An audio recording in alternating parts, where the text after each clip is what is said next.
बात करते हैं।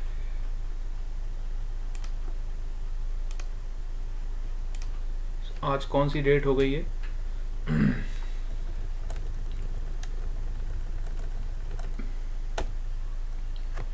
7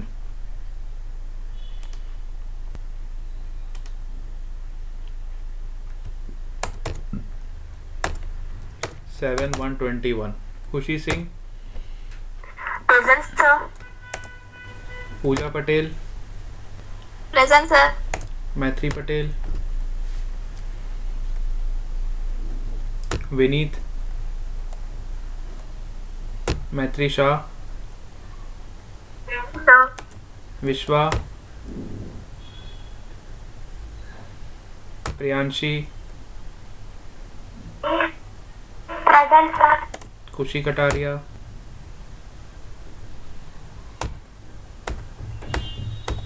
स्वस्तिक, भूमिका, प्रेजेंट सर। हितेश,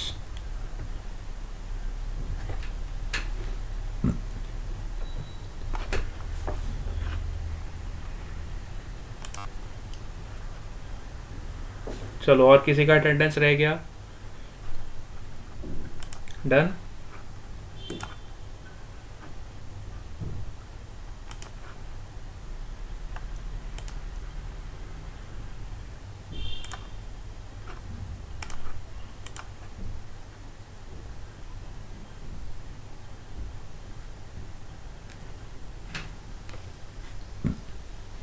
चलो, तो कल मैंने आपको बेटा ट्रांसलेशन और रोटेशन इक्विलिब्रियम अच्छे से बता दिया था।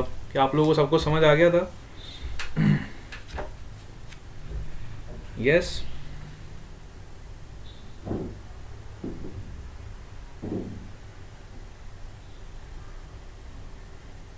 यस बेटा।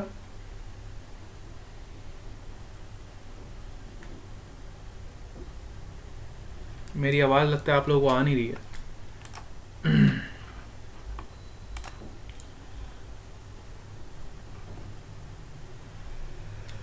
हाँ चलो ठीक है। Hitesh is also present, right?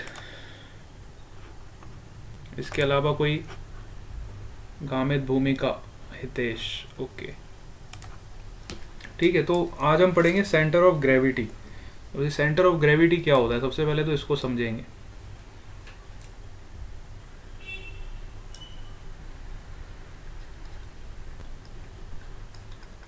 Centre of gravity,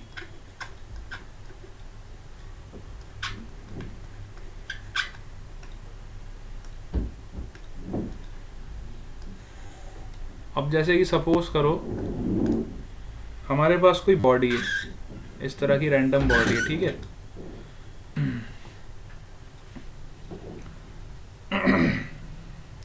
और इसका सेंटर ऑफ ग्रेविटी सपोज करो इधर लाई कर रहा है।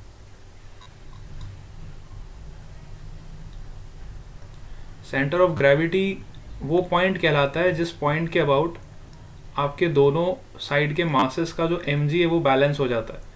सपोज करो लेफ्ट पोर्शन का मास m1 है, राइट पोर्शन का मास m2 है। तो लेफ्ट वाले पोर्शन का mg यहाँ पे कहीं लग रहा होगा, इसके सेंटर पे, और राइट वाले पोर्शन का mg इधर कहीं लग रहा होगा, इसके सेंटर पे। तो जिस पॉइंट पे आपका जो मोमेंट है वो बैलेंस हो जाएगा, है ना, जिस पॉइंट पे आपका नेट मोमेंट जो है अगर वो बैलेंस हो जाएगा, या नेट टॉर्क अगर मैं कह सकता हूँ बैलेंस हो जाएगा, उस पॉइंट को हम बोलेंगे सेंटर ऑफ ग्रेविटी, है ना। तो सेंटर ऑफ ग्रेविटी, और you can say CG is that point, it is that point about which gravitational torque, about which gravitational torque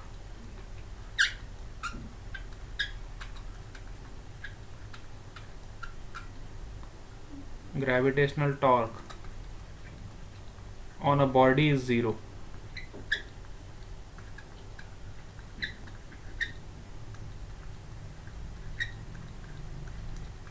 ठीक है, जो नेट ग्रेविटेशनल टॉर्क है बेटा बॉडी पे वो क्या हो जाएगा, 0 हो जाएगा। मतलब जैसे सपोज करो अगर इस बॉडी का सी जी यहाँ पे लाई कर रहा है सेंटर ऑफ ग्रेविटी, तो इस पॉइंट के अबाउट आपका जो नेट टॉर्क होगा दोनों मासेस का, ये मास का सपोज करो डिस्टेंस है r2 और इसका डिस्टेंस है r1, है ना। तो इसका जो टॉर्क होगा बेटा m1g इंटू आर, और इसका सेंस कैसे होगा एंटी क्लॉकवाइज, और इसका टॉर्क होगा m2g इंटू आर, r2, इसका सेंस कैसे होगा क्लॉकवाइज। सो नेट टॉर्क इस पॉइंट के अबाउट अगर 0 हो जाएगा तो इस पॉइंट को हम बोलेंगे सेंटर ऑफ ग्रेविटी। तो आई कैन राइट, अगर एंटी क्लॉकवाइज को मैं पॉजिटिव लेता हूँ, कल ही मैंने आपको बताया था, तो क्लॉकवाइज मेरा क्या हो जाएगा, negative. So I will write plus m1g r1 minus m2g, force into perpendicular distance. हमेशा ध्यान रखो टॉर्क निकालने के लिए फोर्स इंटू परपेंडिकुलर डिस्टेंस हम करते हैं, force into perpendicular distance, minus m2g into r2 is equal to 0। ठीक है, यस। अगर ये कंडीशन आपकी सेटिस्फाई हो गई तो आपका नेट टॉर्क इस पॉइंट के अबाउट 0 हो गया, तो ये पॉइंट आपका कहलाएगा सेंटर ऑफ ग्रेविटी। क्या मेरी बात को आप समझ पा रहे हो?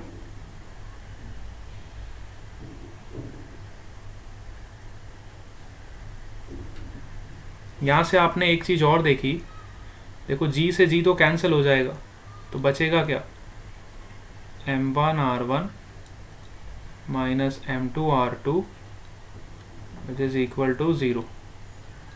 अभी मैंने यहाँ पे देखो दो पार्टिकल कंसिडर किए, मतलब इनको मैंने दो इक्वल पार्ट्स में डिवाइड किया, है ना, दो पोर्शंस में डिवाइड किया। अब इसको मैं ऐसे इनफाइनाइट टुकड़ों में बांट सकता हूँ, ऐसा नहीं है कि मैं खाली दो ही पार्ट्स में डिवाइड कर सकता हूँ, मैं इसको इनफाइनाइट पोर्शंस में डिवाइड कर सकता हूँ। तो हर पार्ट की अपनी इंडिविजुअल mg होगी, है ना। अगर मैं इसी टुकड़े को इनफाइनाइट नंबर ऑफ पार्ट्स में ब्रेक करूँगा तो हर पार्ट की अपनी खुद की mg होगी, और जब सबका समेशन और या फिर सबका टॉर्क किसी एक पर्टिकुलर पॉइंट के अबाउट नेट टॉर्क अगर 0 हो जाएगा सभी पार्टिकल्स का, तो मैं कह सकता हूँ कि वो पॉइंट होगा आपका सेंटर ऑफ ग्रेविटी। जैसे कि सपोज करो हमारे पास ऐसी कोई बॉडी है, ठीक है, अब इसमें इनफाइनाइट नंबर ऑफ पार्टिकल्स हम सबको बताए, इसको मैं बहुत सारे पार्टिकल्स में ब्रेक कर सकता हूँ, ठीक है। तो अगर हर पार्टिकल की जो आपकी mg का टॉर्क है किसी पर्टिकुलर पॉइंट के अबाउट, जैसे कि सपोज करो फॉर एग्जांपल मैंने ले लिए 1 2 3 4 5 6, ये जितने भी आपको दिखाई दे रहे हैं ना, ठीक है। तो हर पार्टिकल की बेटा अपनी इंडिविजुअल mg होगी, हर पार्टिकल का अपना एक पोजीशन वेक्टर होगा इस पॉइंट से, हर पार्टिकल की अपनी mg होगी, हर पार्टिकल का अपना पोजीशन वेक्टर होगा, है ना। m3g, this is m5g, similarly this is m4g, और इसका भी खुद का भी कुछ पोजीशन वेक्टर होगा, ठीक है। इस तरीके के हर पार्टिकल के अपने खुद के पोजीशन वेक्टर्स होंगे, यस और नो। तो जब सबका जो नेट टॉर्क होगा, है ना, जो नेट टॉर्क होगा, net torque about g centre of gravity you can say, or you can say CG, summation of net torque about CG is always 0, ठीक है। summation of net torque about CG point is always 0। you can also say torque का equation हमें पता है क्या होता है, R cross F। so for n number of particles you can write here Ri into MIG, where I is varying from 1 to n। Suppose करो मैंने इसको n नंबर ऑफ पार्टिकल्स में ब्रेक कर दिया, तो जैसे ही मैं i की वैल्यू 1 रखूँगा तो मुझे फर्स्ट पार्टिकल का टॉर्क मिल जाएगा r1 इंटू m1g। जैसे ही मैं i की वैल्यू 2 रखूँगा तो मुझे क्या मिल जाएगा r2 इंटू m2g। तो summation of all the torque should be equal to 0। Are you getting it और नॉट? यस, क्या मेरी बात आपको समझ आ रही है? यस और नो? तो जिस पॉइंट के अबाउट हमारा नेट समेशन टॉर्क का 0 हो जाएगा उसी पॉइंट को हम बोलेंगे सेंटर ऑफ ग्रेविटी। आओ एक एग्जांपल सॉल्व करते हैं। Example number 7.8 NCERT. See example number 7.8।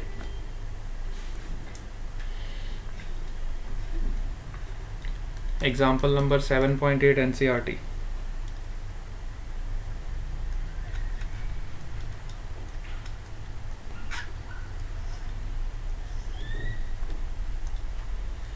A metal bar of 70 centimeter long and 4 kg in mass is supported on the two knife edges.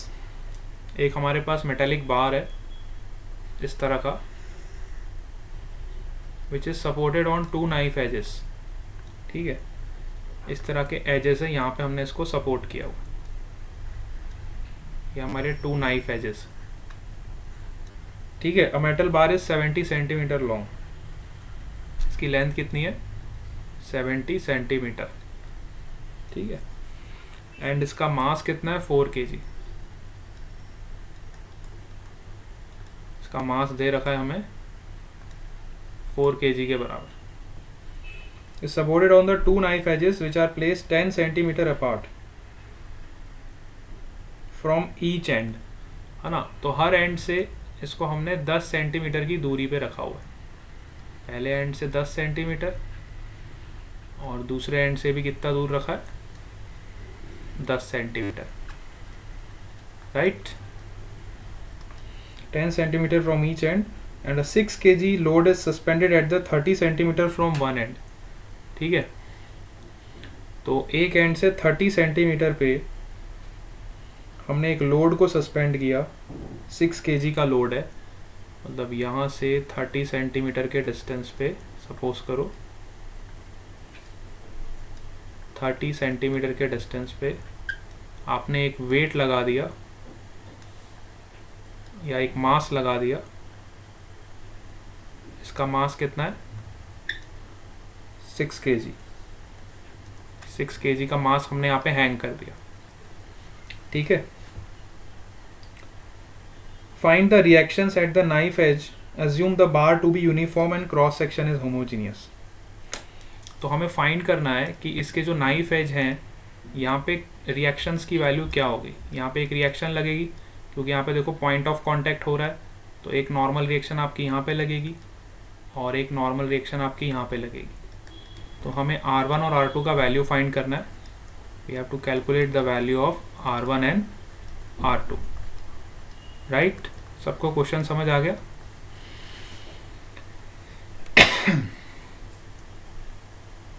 सबको क्वेश्चन समझ आ गया बेटा? Yes sir. है ना। तो अब सबसे पहले हम ट्रांसलेशन इक्विलिब्रियम यहाँ पे अप्लाई करेंगे। जैसा कि हमने पढ़ा है कि अगर ये बॉडी आपकी जो रिजिड बॉडी है, अगर ये ट्रांसलेशन इक्विलिब्रियम में है, ट्रांसलेशन इक्विलिब्रियम में की क्या कंडीशन है कि नेट फोर्स हमेशा क्या होगा 0 होगा। तो सबसे पहली कंडीशन हमारी रहती है ट्रांसलेशन इक्विलिब्रियम की।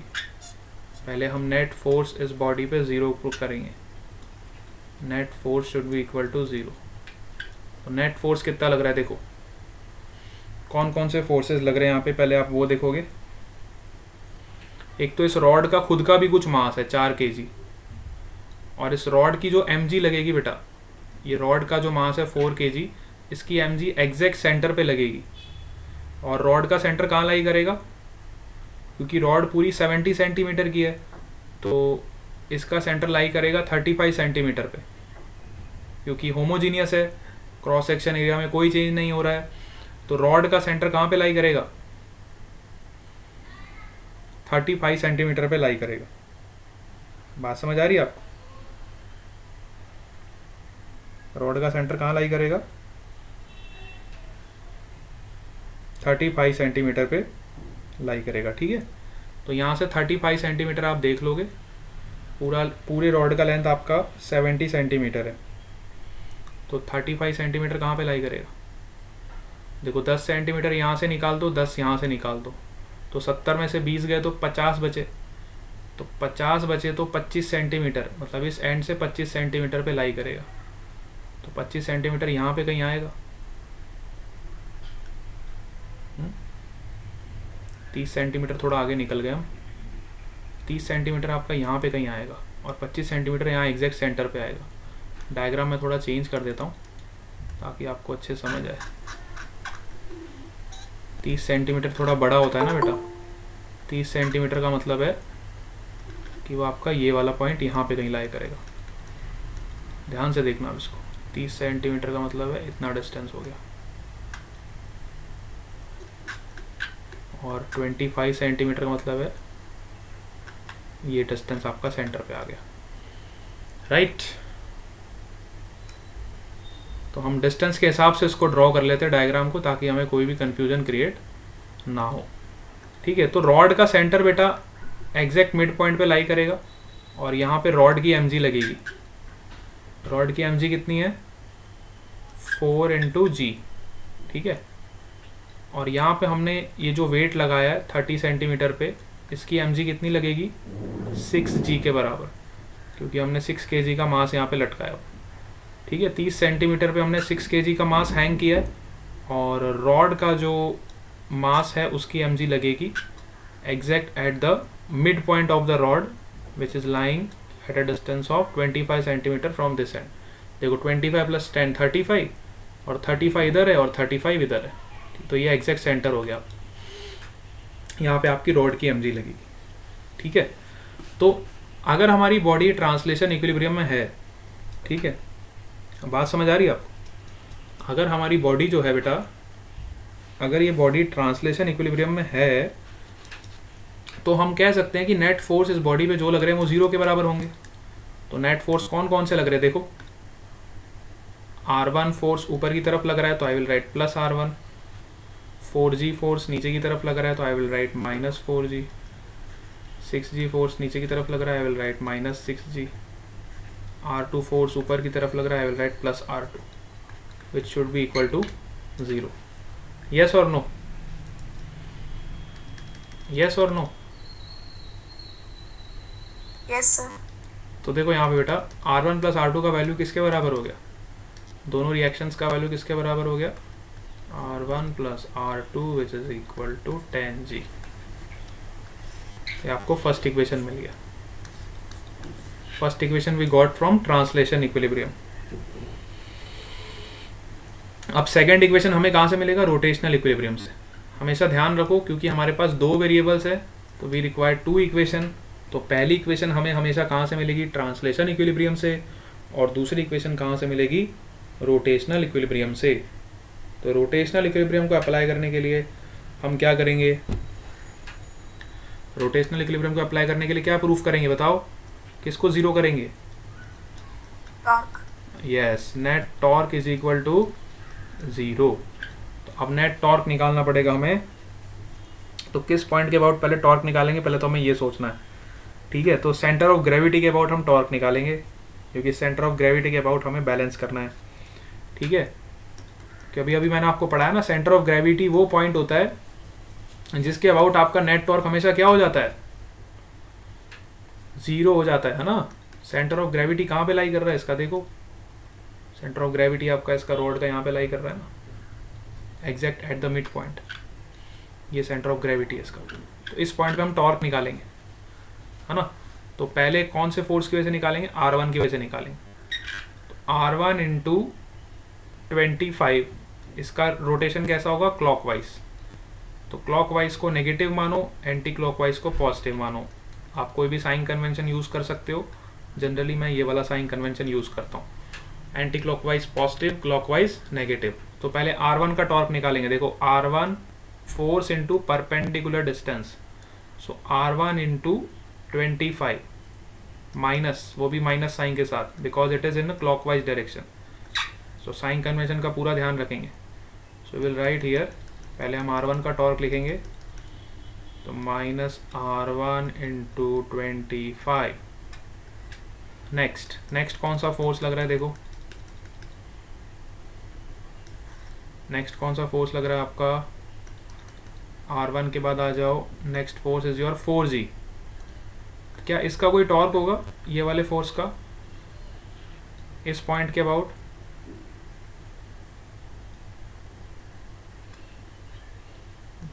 ये वाले फोर्स का 4g फोर्स का ये पॉइंट के बाद कोई टॉर्क होगा?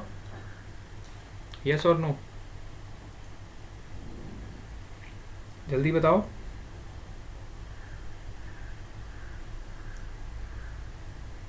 होगा कि नहीं होगा?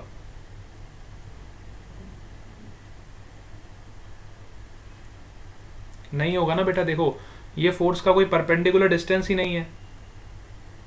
इस फोर्स का जैसे आपको परपेंडिकुलर डिस्टेंस यहाँ पे दिखाई दे रहा है, ये वाले फोर्स का कोई परपेंडिकुलर डिस्टेंस है?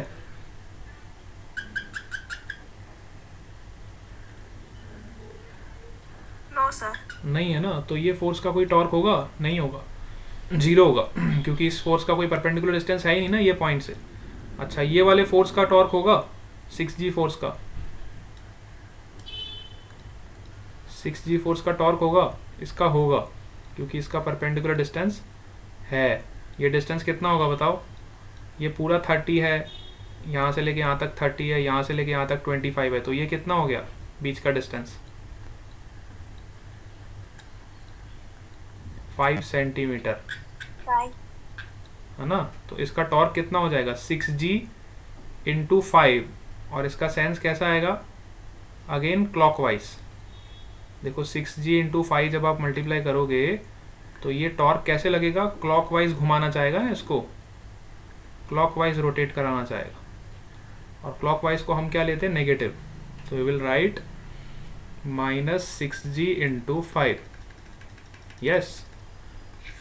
नेक्स्ट जो हमारा टॉर्क की इक्वेशन आएगी वो क्या आएगी? -6g into 5, -6g into 5। चलो अब देखते हैं अगला फोर्स कौन सा है हमारा। तो नेक्स्ट फोर्स हमारा, ध्यान से देखो डायग्राम में, अगला फोर्स जो होगा हमारा वो है R2। तो R2 का टॉर्क कैसे आएगा? देखो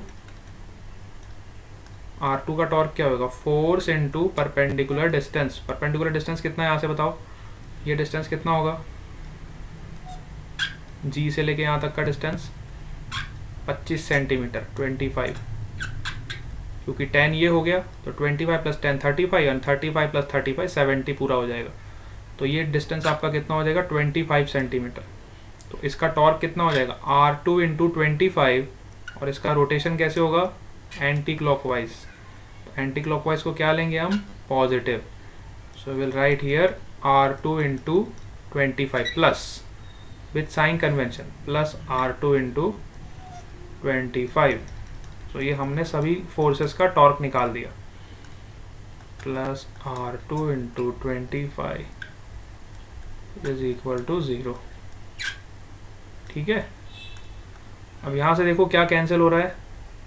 सो आपको एक इक्वेशन फिर से मिल गया, इसको 5 से डिवाइड कर दो। 5 1 जा 5 5 जा 5 5 जा। So you will get one another equation 5R2 minus 5R1 is equal to 6g. This is the second equation. ठीक है। तो we have two equations and we have two variables. तो क्या हम इसको सॉल्व कर सकते हैं? Yes. हमारे पास दो इक्वेशन है ना, पहली इक्वेशन और दूसरी इक्वेशन, और वेरिएबल कितने हैं? दो। R1 और R2 का वैल्यू तो हमको निकालना है। अब यहाँ से इसको सॉल्व करो और देखो R1 और R2 का वैल्यू कितना आएगा।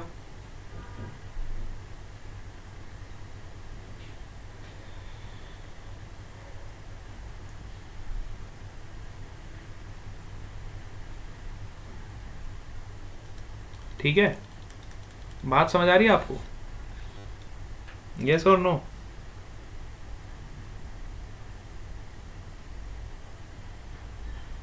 जी का वैल्यू आप 9.8 ले लेना, और अगर क्वेश्चन में मेंशन नहीं है तो आप 10 मान लेना। तो दो इक्वेशंस और दो वेरिएबल्स, क्या हम इसको सॉल्व कर सकते हैं ना? We can solve easily. R1 और R2 का वैल्यू हमें यहाँ से मिल जाएगा। क्या आपको कंसेप्ट समझ आया किस तरह से इसको सॉल्व करना है?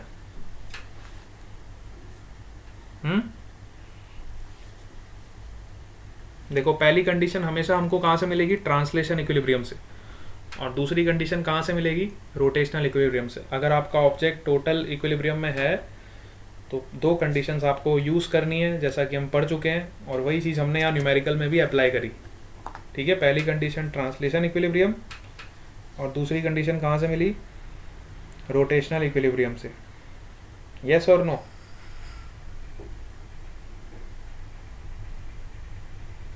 है ना?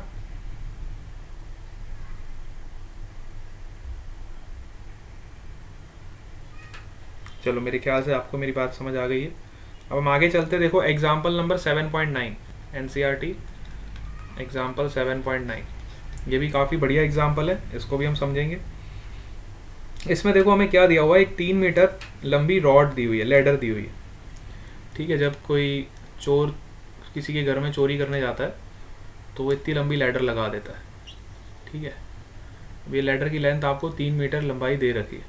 ठीक है, 3 मीटर की लॉन्ग ये लेडर है। अब यहाँ पे डाका डालना है, तो यहाँ पे उसने ऐसी लेडर लगा दी। ठीक है, और इसका वेट हमें दिया हुआ है 3 metre is the length of the rod ladder and weight is given as 20 kg।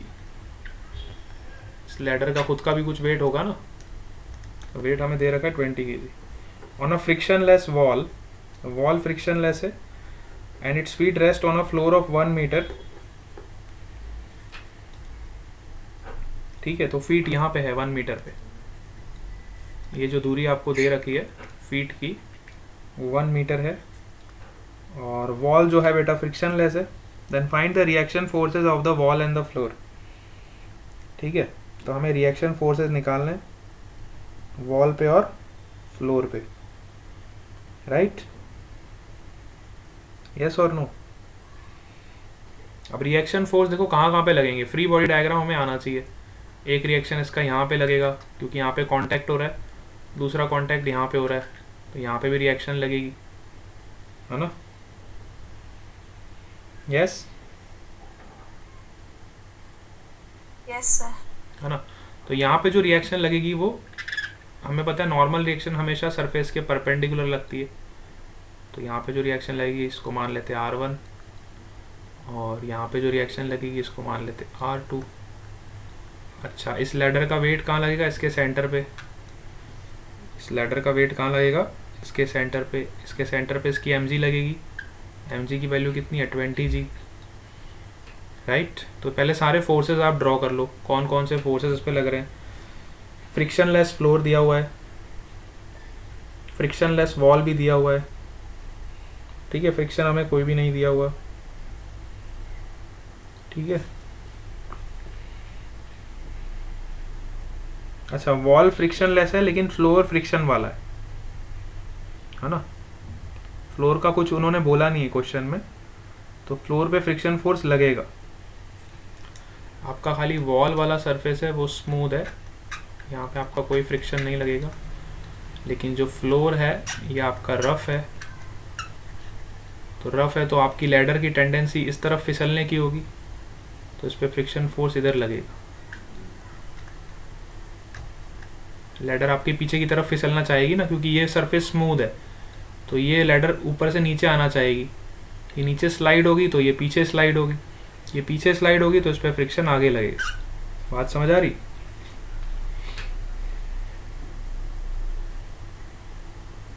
है ना? यस और नो? पहले सारे फोर्सेस हमने शो कर दिए। ठीक है, सारे फोर्सेस हमने यहाँ पे शो कर दिए। अब इक्विलिब्रियम के लिए, ट्रांसलेशन इक्विलिब्रियम के लिए क्या करते हैं हम? नेट फोर्स को जीरो करते हैं।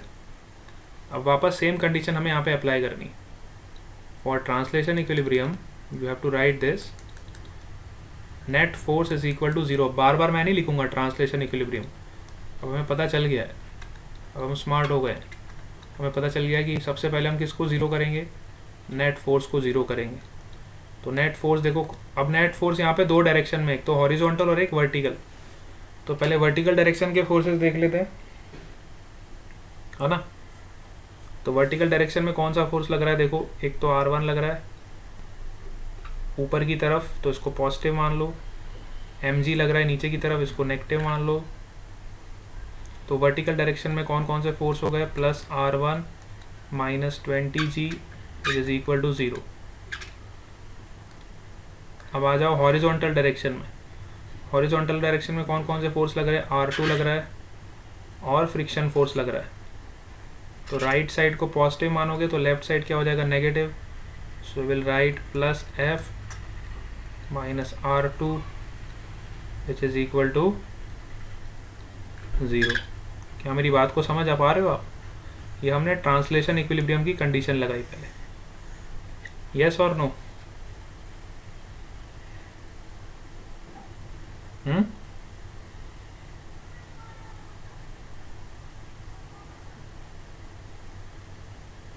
अब सेकंड कंडीशन हम लगाएंगे रोटेशनल इक्विलिब्रियम की, क्योंकि यहाँ पे बेटा हमारे 3 वेरिएबल्स है। अगर आप ध्यान से देखो, first is your R1 is your variable, R2 is your second variable and friction force is your third variable. 3 variable है तो हमारे पास 3 इक्वेशन होनी चाहिए, लेकिन हमारे पास कितनी इक्वेशन है अभी, 2 equation, equation number 1, equation number 2। So third equation हम कहाँ से लाएंगे, फ्रॉम रोटेशनल इक्विलिब्रियम। और रोटेशनल इक्विलिब्रियम के लिए हम क्या जीरो करते हैं, यस टॉर्क। टॉर्क जीरो करेंगे, वेरी गुड। तो सबसे पहले नेट टॉर्क हम निकालेंगे इस पॉइंट के अबाउट, ए पॉइंट के अबाउट। इस पॉइंट के अबाउट आप नेट टॉर्क को जीरो करोगे, आप चाहो कोई भी पॉइंट ले सकते हो, हम इस पॉइंट के अबाउट नेट टॉर्क को जीरो कर रहे हैं ए के अबाउट। तो ए के अबाउट देखो कौन कौन से फोर्सेस का टॉर्क लेगा सबसे पहले। तो ए के अबाउट एक तो टॉर्क लेगा mg का, mg into this perpendicular distance, mg के लिए ये परपेंडिकुलर डिस्टेंस होगा। और सिमिलरली ये जो फोर्स R2 लग रहा है, इसके लिए ये डिस्टेंस परपेंडिकुलर होगा। तो हमें ये डिस्टेंस भी पता होना चाहिए। ये डिस्टेंस कितना हो जाएगा, ये डिस्टेंस आप कैलकुलेट करोगे, देखो ये पूरा 3 मीटर है तो ये हो जाएगा 1.5। ये 1.5 हो जाएगा तो ये कितना हो जाएगा, horizontal cos theta sin theta लगाओगे, yes.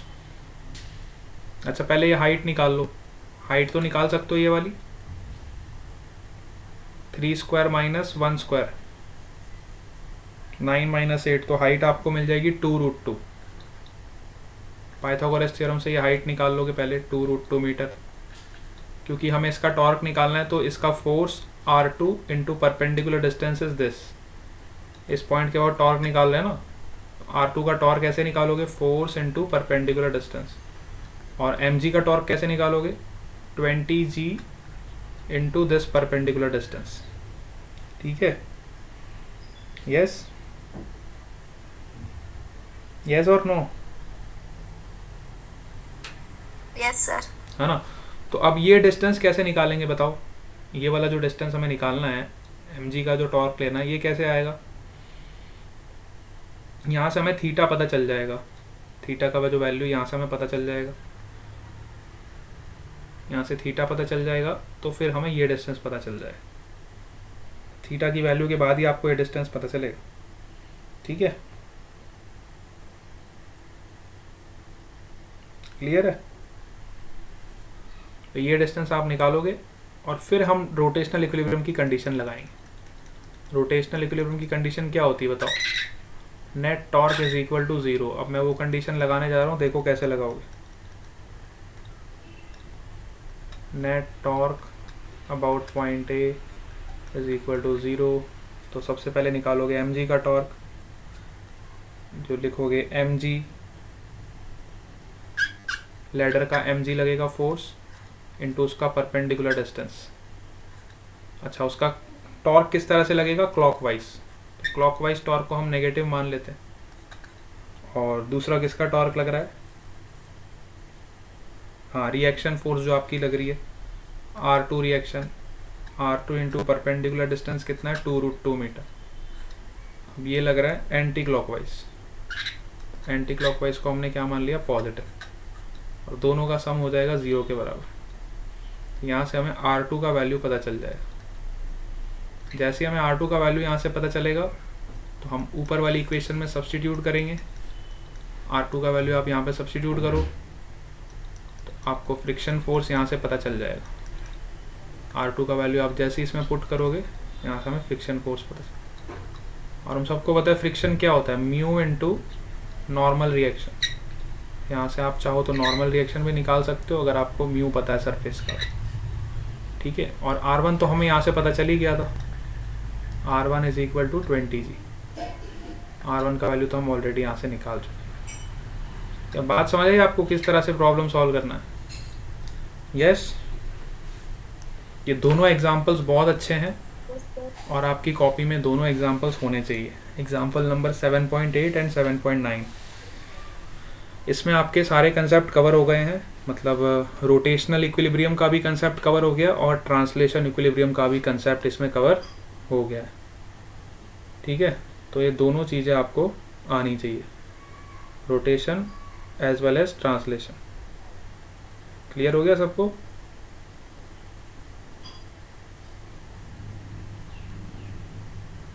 Yes, sir. Yes, sir. Okay very good. इसके बाद जो आपका नेक्स्ट टॉपिक आता है वो आता है मोमेंट ऑफ इनर्शिया। ठीक है, मोमेंट ऑफ इनर्शिया क्या होता है? यहाँ पे आपका ये वाला पार्ट कंप्लीट होता है, सिस्टम ऑफ पार्टिकल्स यहाँ पे आपका कंप्लीट हो जाता है। ठीक है, अब आपका नेक्स्ट टॉपिक जो आता है ये होता है moment of inertia. What do you mean by moment of inertia?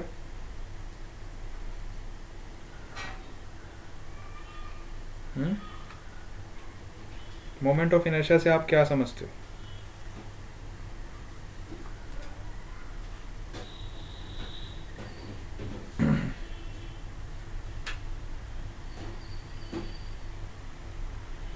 देखो मोमेंट ऑफ इनर्शिया जो है ये रिजिड बॉडी का एक कैरेक्टरिस्टिक है। ये हमें क्या बताता है? देखो मोमेंट ऑफ इनर्शिया, पहले तो इसको समझोगे कि ये होता क्या है। ठीक है,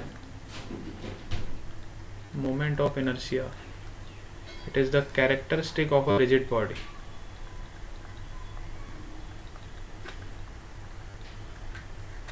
ऑफ अ रिजिड बॉडी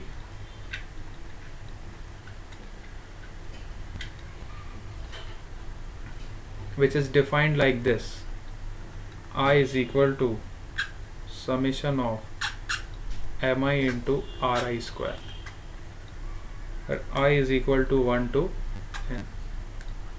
अब इसका क्या मतलब है पहले ये देखो।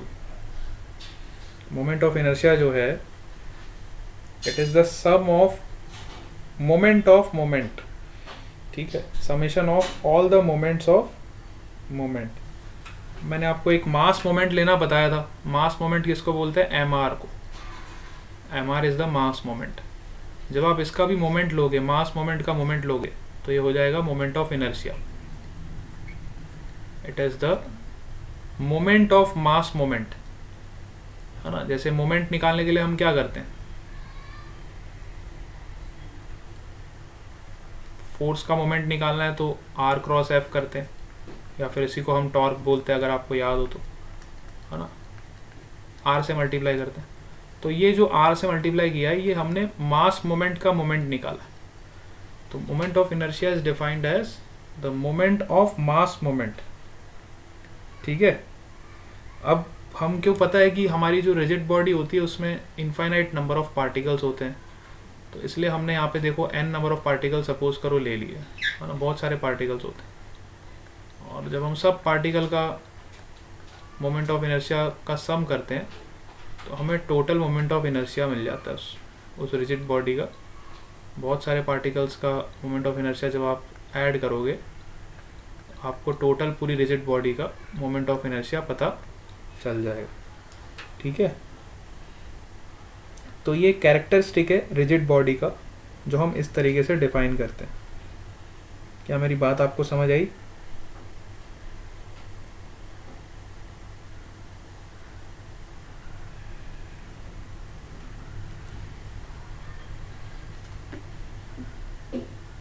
यस, इसको आप ऐसे समझो, सपोज करो हमारे पास एक रिजिड बॉडी और वो रोटेट कर रही है। बड़े ध्यान से देखो, यहाँ से तो आपको इतना क्लैरिटी नहीं हुआ होगा, एक एग्जांपल देता हूँ तो आपको समझ आएगा। जैसे कि सपोज करो हमारी रिजिड बॉडी है और ये किसी एक्सिस के अबाउट रोटेट कर रही है ओमेगा से। ठीक है, तो अब यहाँ पे जितने भी पार्टिकल्स हैं, कुछ पार्टिकल्स r1 डिस्टेंस पे है, कुछ पार्टिकल r2 डिस्टेंस पे, कुछ पार्टिकल r3 डिस्टेंस पे। तो ये सभी पार्टिकल्स एक सर्कल में ऐसे रोटेट करेंगे जैसा कि मैंने आपको पहले ही बताया था। करेंगे कि नहीं करेंगे?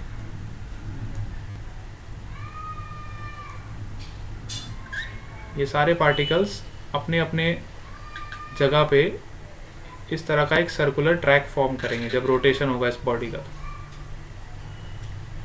तो अगर मैं हर पार्टिकल की काइनेटिक एनर्जी निकालूं, क्योंकि मुझे पता है हर पार्टिकल मेरा रोटेट कर रहा है, तो मैं हर पार्टिकल की काइनेटिक एनर्जी निकालूंगा तो कैसे निकालूंगा? ऐसे निकालूंगा, हाफ m1, सपोज कर लो पहले वाले पार्टिकल का मास है m1, I will right half m1 v1 square plus half m2 v2 square plus half m3 v3 square. ऐसे बहुत सारे पार्टिकल्स है ना, plus half mi mn vn square. Suppose करो हम n नंबर ऑफ पार्टिकल्स ले, तो अब इसको मैं रिप्रेजेंट कैसे करूँगा? इसको मैं रिप्रेजेंट ऐसे करूँगा, summation of all the kinetic energies of particle from I is equal to 1 to n, yes, which is equal to half mi vi square, half mi vi square। ये मेरी टोटल काइनेटिक एनर्जी रिप्रेजेंट कर रहा हूँ। अब हम सबको पता है क्यों, अगर कोई पार्टिकल सर्कुलर मोशन करता है तो v की वैल्यू किसके बराबर होती है? r ओमेगा के बराबर होती है कि नहीं होती? तो v1 को मैं क्या लिख सकता हूँ? r1 into omega. Similarly v2 को क्या लिख सकता हूँ? r2 into omega. अब मैं पूरी सिस्टम की बात कर रहा हूँ, तो पूरे सिस्टम की वेलोसिटी को अगर मुझे रिप्रेजेंट करना है तो इस पूरे सिस्टम की वेलोसिटी को मैं कैसे रिप्रेजेंट करूँगा? vi is equal to R I into omega. जहाँ मैं i की वैल्यू चेंज करता जाऊँगा तो मुझे हर पार्टिकल की वेलोसिटी पता चलती जाएगी। यस और नो? तो मैंने बिल्कुल ऐसे ही किया। तो मैंने हर पार्टिकल की वेलोसिटी को रिप्रेजेंट करने के लिए, पूरे सिस्टम की काइनेटिक एनर्जी को रिप्रेजेंट करने अगर मुझे करनी है तो मैं कैसे लिख सकता हूँ? पूरे सिस्टम की काइनेटिक एनर्जी को अगर मुझे रिप्रेजेंट करना है तो मैं क्या लिखूँगा? Half mi R I square omega square. Yes और नो?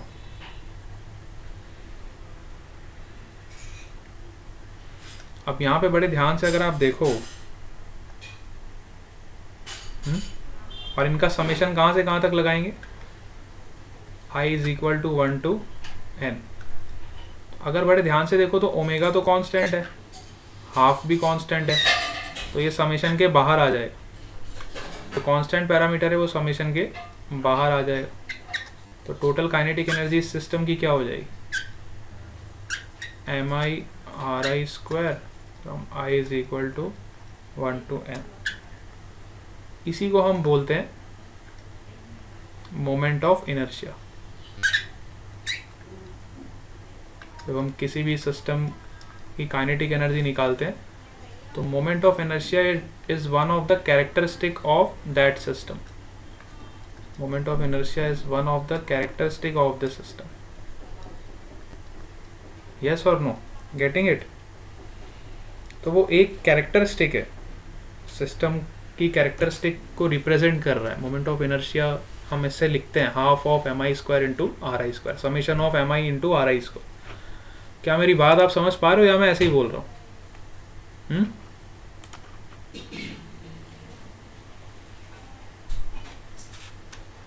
यस और नो?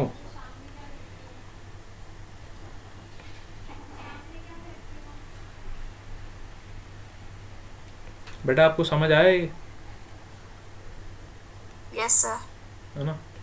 तो ये बेटा एक कैरेक्टरिस्टिक है जो हम इस तरीके से रिप्रेजेंट करते हैं एम आर स्क्वायर से। ठीक है, एम आर स्क्वायर का समीशन जब आप करोगे हर पार्टिकल के लिए तो वो क्या, उसको क्या बोलते हैं हम? मोमेंट ऑफ इनर्शिया बोलते हैं। ठीक है, अब डिफरेंट ऑब्जेक्ट्स आपके आते हैं मोमेंट ऑफ इनर्शिया में, जैसे कि रिंग हो गया, रॉड हो गया, सर्कुलर डिस्क हो गया। आप आ जाओ टेबल नंबर 7.1 पे, देखो डिफरेंट आपको ऑब्जेक्ट्स के मोमेंट ऑफ इनर्शिया दिखाई देंगे। और ये सभी ऑब्जेक्ट्स के मोमेंट ऑफ इनर्शिया आपको याद होने चाहिए। कुछ स्टैंडर्ड रिजल्ट्स आपको दिए गए, ये स्टैंडर्ड रिजल्ट्स आपको याद होने चाहिए। टेबल नंबर 7.1 सब देखोगे। ठीक है, जैसे कि सर्कुलर रिंग हो गया, टेबल 7.1 में सब देखोगे। सर्कुलर रिंग हो गया तो रिंग का मोमेंट ऑफ इनर्शिया कितना हो जाएगा? mr²। ठीक है, सपोज करो आपको रॉड दी है, तो रॉड का moment of inertia centre point के अबाउट कितना होता है? सेंटर पॉइंट के अबाउट रॉड का मोमेंट ऑफ इनर्शिया होता है ml²/12। ठीक है, तो ये कुछ स्टैंडर्ड रिजल्ट्स आपको दिए हुए हैं।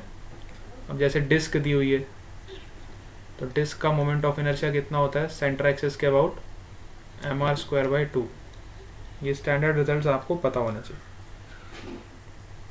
और उसी डिस्क का मोमेंट ऑफ इनर्शिया डायमीटर के अबाउट कितना हो जाता है? अगर ये मैं एक्सिस ऑफ रोटेशन चेंज कर दूं, तो उसी डिस्क का मोमेंट ऑफ इनर्शिया आपका हो जाएगा डायमीटर के अबाउट mr²/4। अब ये जो फ्लक्चुएशंस यहाँ पे आपको दिखाई दे रहे हैं, ये निकालने के लिए हम दो तरह की थ्योरम्स पढ़ते हैं इसमें। एक होती है पैरेलल एक्सिस थ्योरम और दूसरी होती है परपेंडिकुलर एक्सिस थ्योरम। दो तरह की थ्योरम्स हमें पढ़ाई जाती है जिससे हम किसी भी एक्सिस के अबाउट मोमेंट ऑफ इनर्शिया निकाल सकते हैं, है ना। जैसे कि मान लो हमें ये एक्सिस के अबाउट मोमेंट ऑफ इनर्शिया पता है और हमें इस एक्सिस के अबाउट मोमेंट ऑफ इनर्शिया निकालना है, तो हम पैरेलल एक्सिस थ्योरम से अप्लाई करेंगे, है ना। सिमिलरली जैसे मुझे रॉड के सेंटर पे मोमेंट ऑफ इनर्शिया पता है और मुझे रॉड के एंड पॉइंट पे मोमेंट ऑफ इनर्शिया निकालना है, तो I will apply the parallel axis theorem. ठीक है, अगर मुझे सपोज करो डिस्क के सेंटर एक्सिस पे पता है और मुझे डिस्क के ये वाले एक्सिस पे मोमेंट ऑफ इनर्शिया निकालना है, तो I will apply perpendicular axis theorem. देखो ये दोनों एक्सिस एक दूसरे के परपेंडिकुलर, तो जब दो एक्सिस परपेंडिकुलर होंगी तो हम परपेंडिकुलर एक्सिस थ्योरम लगाएंगे, जब दो एक्सिस पैरेलल होंगी तो हम पैरेलल एक्सिस थ्योरम लगाएंगे। क्या मेरी बात आप समझ पा रहे हो? तो ये स्टैंडर्ड रिजल्ट्स आपको सारे पता होने चाहिए, उसके बाद आपको पैरेलल और परपेंडिकुलर एक्सिस थ्योरम पढ़ने में बहुत मजा आएगा। ठीक है, तो आज का आपका होमवर्क ये है कि ये टेबल में जितने भी रिजल्ट दिए हुए हैं ये सारे आप अच्छे से बनाओगे। और दूसरा जो मैंने एग्जाम्पल नंबर 7.8 और 7.9 सॉल्व करवाया है, इसको आप अपनी नोटबुक में लिखोगे।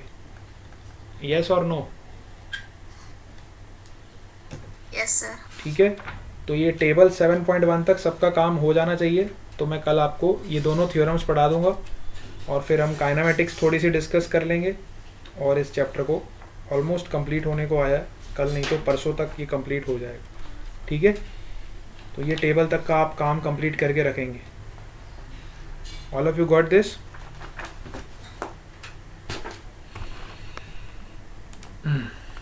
चलो ठीक है बेटा, bye bye to all of you.